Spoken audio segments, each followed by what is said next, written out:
Hello and welcome to Uncanny Valley. If you didn't know, 2020 is the year of Saturn's return, and in December it will conjoin with Jupiter in Aquarius, directly opposite the Sun. Saturn returns every 29 years. This time is when the King of Saturn will be anointed with his new crown of gold as we enter the age of Aquarius on Nimrod's birthday.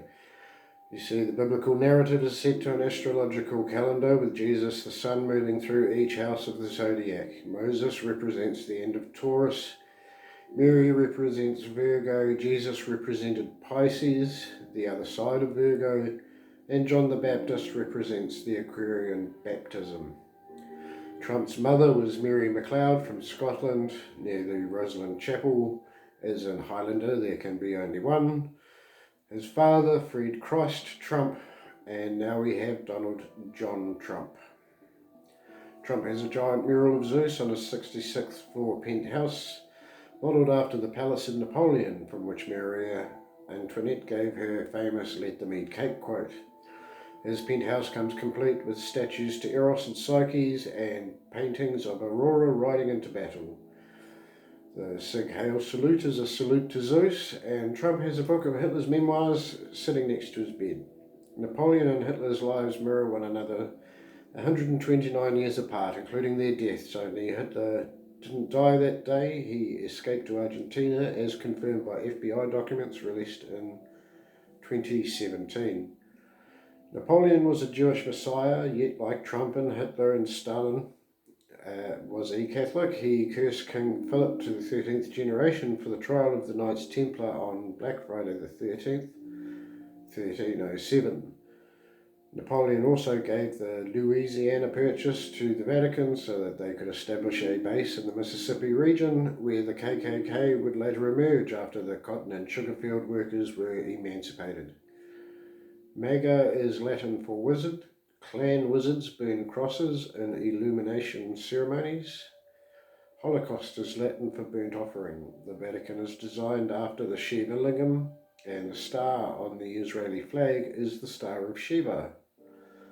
Rothschild is not only the Queen's brother-in-law, but also the Vatican's treasurer. Rothschild means red shield, as in the Red Cross, the sign Constantine chose to represent Christendom, which is in fact the cross of Baal, the Phoenician sun god symbol.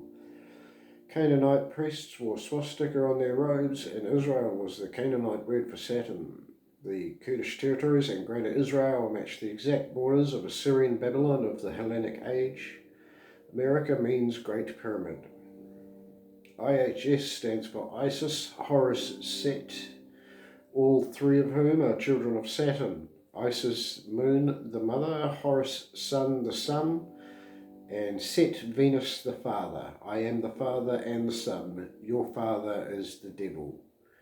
Venus traces out a five-pointed star in the sky as it progresses through each year, disappearing below the horizon 3 days before re-emerging on the spring equinox, and used in reincarnation ceremonies, giving us the long lives of Methuselah and Noah, who were leaders reincarnated through these Venus ritual rites.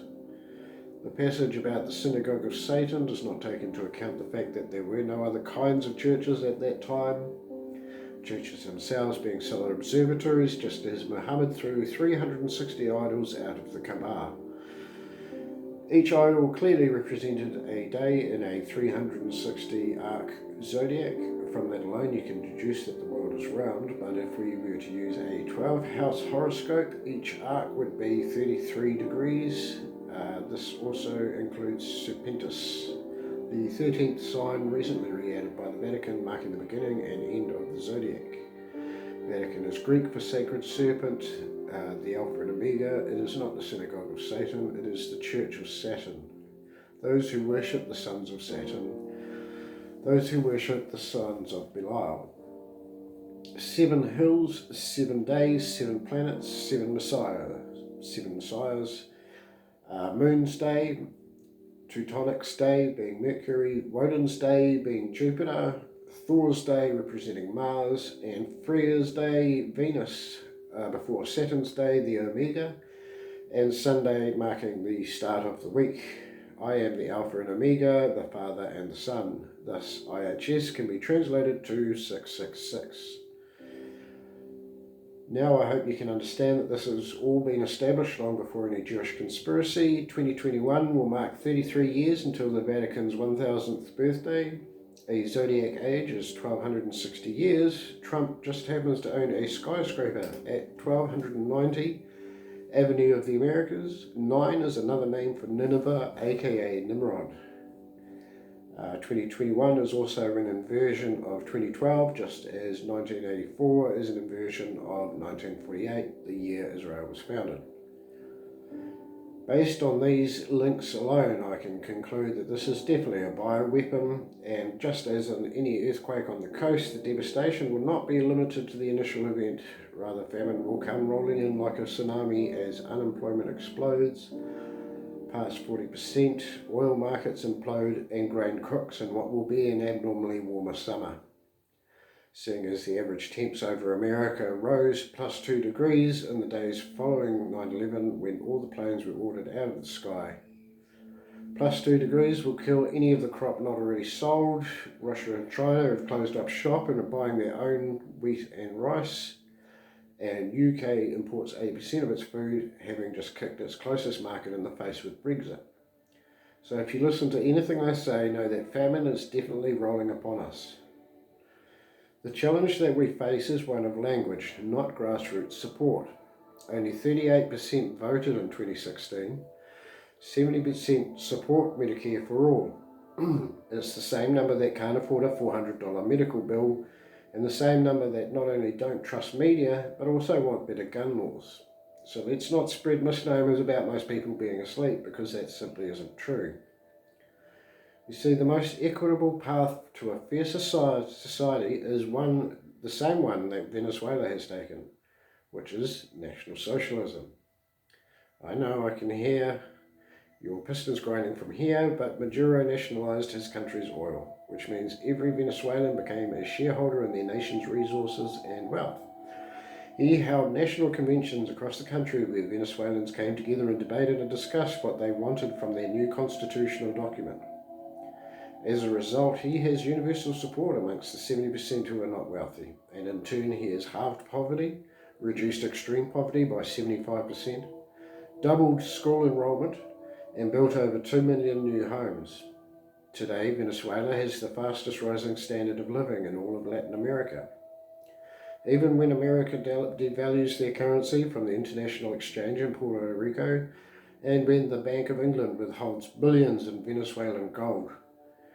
And the fact that they're still trying to stage coups in Venezuela should tell you something critical, that the oil market will come back, but not until America and the UK have been starved out.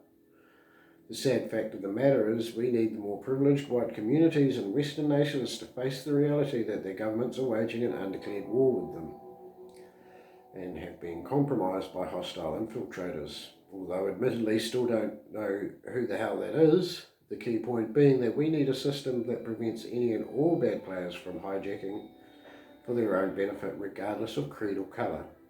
The only way to do that is to return democratic power to the people and the communities, to let the people decide for themselves using the 70% threshold. But how to get there? They militarise police and poison the world with disinformation and insanity like Flat Earth and agents like Alex Jones and David Icke. Well, we could wage a violent revolution, but do you really think that will ever happen without triggering a civil war and martial law? So forget violence, that's literally what they're trying to incite with their pundit networks. Peaceful velvet revolutions are twice as likely to succeed as violent ones. And for example, there was a successful velvet revolution to free Czechoslovakia from communism when students protested and the population joined them. Or more recently in Turkey, where thousands of protesters stood side by side in silence, giving police no option for violence. You see, if you're not screaming, yelling, waving banners and wearing masks, and you're just standing together in silent solidarity, then the police have lost their license for violence. This kind of protest cannot be spun as radical or fringe and creates a public movement that all people can join in. that effectively disarms the crowd control and street warfare they've spent years planning. So let's not pretend it can't be done, it can. It just needs to be conducted in a manner that gives the people a people's mandate. A popular mandate cannot be denied by any government because it is a visible demonstration that the government has lost its right to represent, forcing a redraft of the Constitution. And how to do that? The same way Venezuela did. National forums and debates held with open mics and sourced arguments, focusing on three key areas: food, energy, and law. Food is a no-brainer. Local communities need to be able to self-sustain themselves in times of crisis. When North Korea had its oil imports frozen, many starved and still struggle to this day. However, in Cuba, when the oil embargo came down, their president told the nation to plant crops, anywhere and everywhere. Now food in Cuba is next to free, despite having no oil imports until very recently. The best way to accommodate this is through the industrial scale cultivation of hemp, which can be used to fertilise fields naturally, as well as the production of biodegradable packaging, construction materials, and industrial products. Hemp is a product you literally cannot have too much of, and in a post-capitalist world it will mean the difference between starvation and having tradable commodities. Henry Ford was even able to make an entire car out of hemp and fuel it, using aloe vera and hemp to form rigid plastics and compounds. The second part I've already covered, that being thorium energy, which is not only able to process nuclear and toxic waste, but produces a compound used to cure aggressive cancers as a waste product. Thorium reactors use salt to contain the great temperatures required, doing away with the pressurized water cooling systems that fail, causing reactor meltdowns. If a thorium reactor has any issues, a frozen plug thaws and the salt drains into the chamber below, where it simply cools into a solid block of salt, which instead of being dangerously radioactive for 25,000 years, is mildly radioactive for 300. Thorium reactors are thousands of times more efficient than conventional reactors, producing grams of waste to the ton on a conventional plant. It also allows for a safe way to dismantle America's 98 aging reactors and nuclear arsenal. A lifetime of energy from thorium costs around $100, and it is a feasible means for desalination in agriculture. It is also a proven technology developed in the US since the 70s, which China and India and other nations are already in the process of rebuilding from American research papers published online. And thirdly, we have law. I will address this in two parts. First, direct democracy as a means for deciding policy, and secondly, the application of that policy at the ground level. In a scale direct democracy, rule starts with the people and at the community level. As we have already got districts and states, so each of these principalities can already be used as its own sovereign district, and even the borders of a given district can be decided through voting. A given citizen has a given idea, which they then write down and post to the national forums or the local forum. If the idea has merit and gains a threshold number of signatures or likes, that proposal is then drafted and a referendum held on the merits of it. Citizens would debate in a controlled setting in order to keep things empirical and civil. Those qualified in the relevant fields would have the opportunity to educate and opine, and together as a community they go to the vote using blockchain technology and exit polls. If the 70% threshold is met, the proposal would then become law within the district that it was first proposed. If a given proposal is successful, it is then eligible to go to the next larger jurisdiction where the process is repeated. All of those affected by a given proposal would have the opportunity to voice concerns or support. If a proposal is not received well, a person may vote no or for it to be redrafted. Or if those votes meet the threshold for a redraft, say for example 40%, it would go back to the beginning and be rewritten until it is successful. If people are vehemently opposed to a given proposal and want to veto it, their votes reach a threshold of say 31%, a proposal could be blocked and would be made law in the negative. in that it would mean it cannot be voted on again for another year.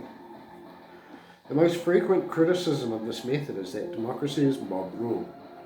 And what if 70% voted to kill the other 30%? Which of course is a slippery slope fallacy and a lazy argument for lazy people. Any proposal would first have to meet the terms of the country's social contract. The best and most effective analogy would be the Ten Commandments, a code of conduct that guarantees equality and equanimity under the law of the land. This means no proposal could be made to discriminate or disabuse any community of their rights under the contract. Okay, so let's put that one to rest.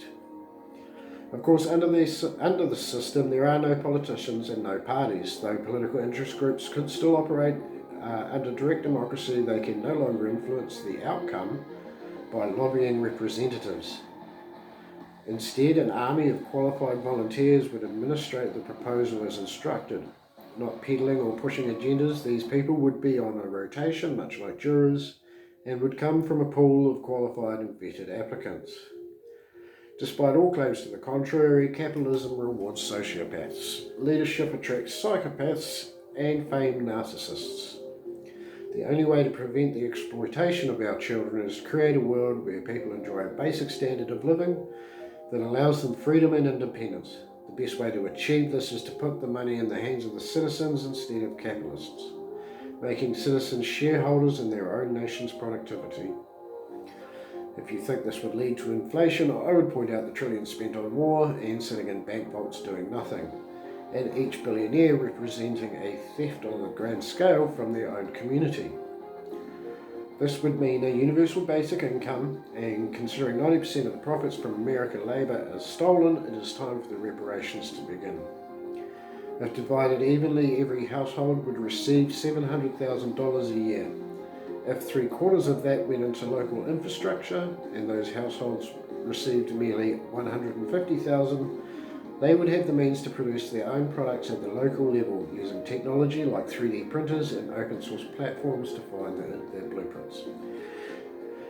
In light of the rise of automation and the fourth industrial revolution, this single step would return our economy to one based on tangible assets and real value, where physical labour like cleaning and agriculture would have a value closer to their true value, while at the same time removing slavery, serfdom and poverty. You can be sure drug rings would collapse as people are not forced into desperate situations. Our daughters won't be forced to sell their bodies to pay the electric bill, and police would have literally nothing to do. Billionaires would become redundant. It also means people could band together and exert political force of their own, or come together in collectives and co-ops to establish and run their own industries and businesses. The key point being money is a measure of equality, where all citizens share in the harvest. Therefore, removing money as a means to coerce or influence or corrupt by removing the desperation of their victims. It's a sliding scale, not a policy or even any given ideology.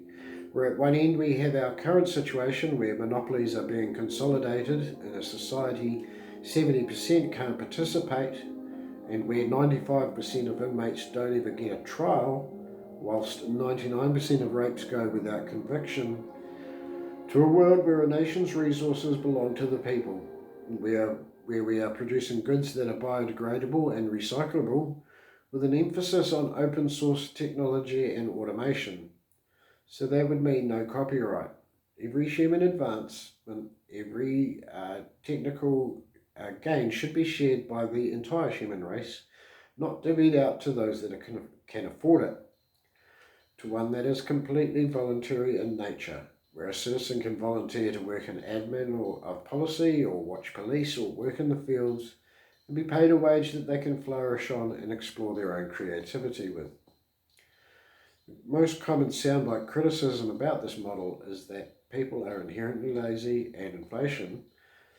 Except this system is already broken, inflation is about to spiral out of control, and so we can only go up. And no, people are not lazy. Unemployment in a healthy society is around 5%, just more to do with statistical inevitability than enthusiasm, or lack thereof.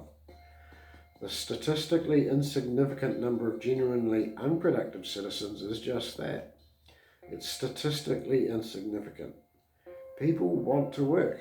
Doctors still want to become doctors, and pilots still want to become pilots, regardless of how much or how little you pay them. And also, when energy becomes so abundant as to be virtually free, any idea of a scaled labour-based economy has to go out the window.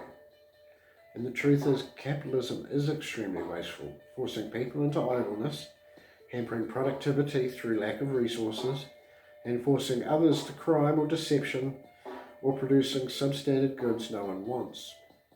It is a bold new future, but without scarcity and deprivation, one that we can all participate in and explore meaning through as communities, working together and sharing our progress in order to literally build a better world for everyone. With the added bonus that improvement in lifestyle actually lowers birth rates, because given the opportunity to choose, everyone wants a better life. Capitalism makes enemies of each other as competitors. Direct democracy aligns everyone's interests in the same direction, which is forward. The key point is scaled direct democracy represents a tool, the means for us to all decide how we want to live and work, with room for error and sustainable solutions.